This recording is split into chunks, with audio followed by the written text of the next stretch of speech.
Morning বন্ধুগণ, welcome to my another blog. তো আমরা যাচ্ছি মুকুটমণিপুর। মুকুটমণিপুরে কে কে যাচ্ছে বলছি না বলছি আজকে ব্লগের দেখতে পাবো। চলো শুরু করা যাক। ঠিক আছে সামারিয়া। ঘর থেকে বেরিয়ে মুকুটমণিপুরের উদ্দেশ্যে যেতে শুরু করলাম। আর দুঃখিত আমি এই ভিডিওটা কালকে আপলোড করতে পারিনি। আর সকালের ভিউটা সত্যি খুব সুন্দর। মুকুটমণিপুর যাচ্ছি ঠিকই, কিন্তু মুকুটমণিপুরে যাওয়ার চেয়ে বেশি সকালের যেই প্রকৃতির যে ভিউ তা বলে বোঝানো না। সত্যি অসাধারণ একটা ভিউ। আর সকালের ঠান্ডাটাও অনেকটা কমে গেছিলো, তো যাওয়ার অনুভূতিটা সত্যি আলাদাই লাগছিল। আজকে আমাদের কিছু শ্যুটের কাজ বাকি ছিল, সেই শ্যুট করতেই মুকুটমণিপুর যাওয়া। আমরা শ্যুট কীভাবে করলাম, কোথায় গেলাম, কীভাবে কী করছিলাম না করছিলাম, সব কিছু দেখতে হলে তোমাকে পুরো ভিডিওটা দেখতে হবে। তাই সকলের কাছে ভিডিওটা পুরো দেখার অনুরোধ রইল। আর আরেকটা জিনিস, যে সকল বন্ধুরা এখনও পর্যন্ত এই চ্যানেলটা সাবস্ক্রাইব করনি বা পেজটাকে ফলো করনি, অবশ্যই তোমরা এই পেজটাকে ফলো করে নাও আর চ্যানেলটাকে সাবস্ক্রাইব করে আমাকে সাপোর্ট করো, আমার সঙ্গে থাকো, এটাই কামনা করি।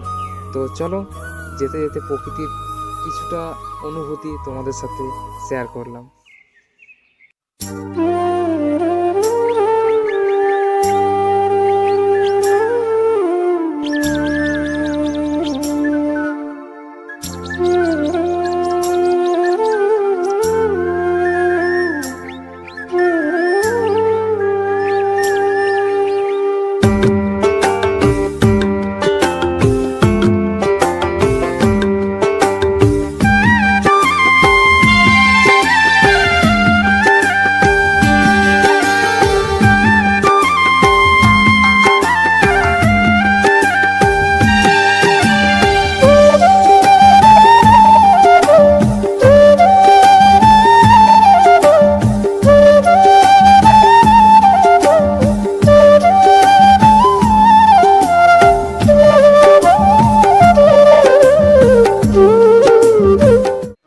তারপর তন্ময়দের সাথে দেখা করলাম, তন্ময়দের বাইকে চেপে গেলাম মুকুটমণিপুর।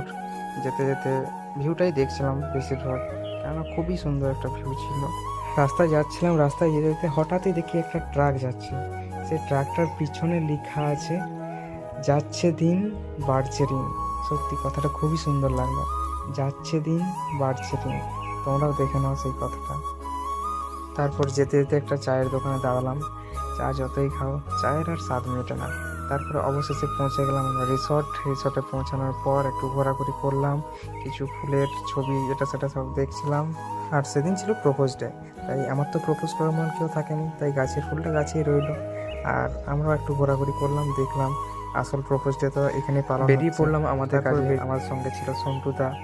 তারপর প্রথম লোকেশনে গেলাম, সেখানে কিছুক্ষণ শ্যুটের কাজ শেষ হলো। তারপর দ্বিতীয় লোকেশনে গেলাম, সেখানেও অনেকটা শ্যুটের কাজ শেষ হলো। তারপর তৃতীয় লোকেশনে গেলাম, সেখানেও অনেকটা শ্যুটের কাজ ছিল। তাহলে সমস্ত কিছু কাজ করতে আমি ভিডিও খুব একটা বানাতে পারিনি, তার জন্য দুঃখিত। তো তারপর ওখান থেকে বেরিয়ে পর আমরা এলাম আবার রিসর্টে এসে পরে বনফায়ারের কিছু শ্যুটের কাজ ছিল, সেসব শ্যুট করলাম। শ্যুট করার পর কাজ শেষ করে চা খেলাম।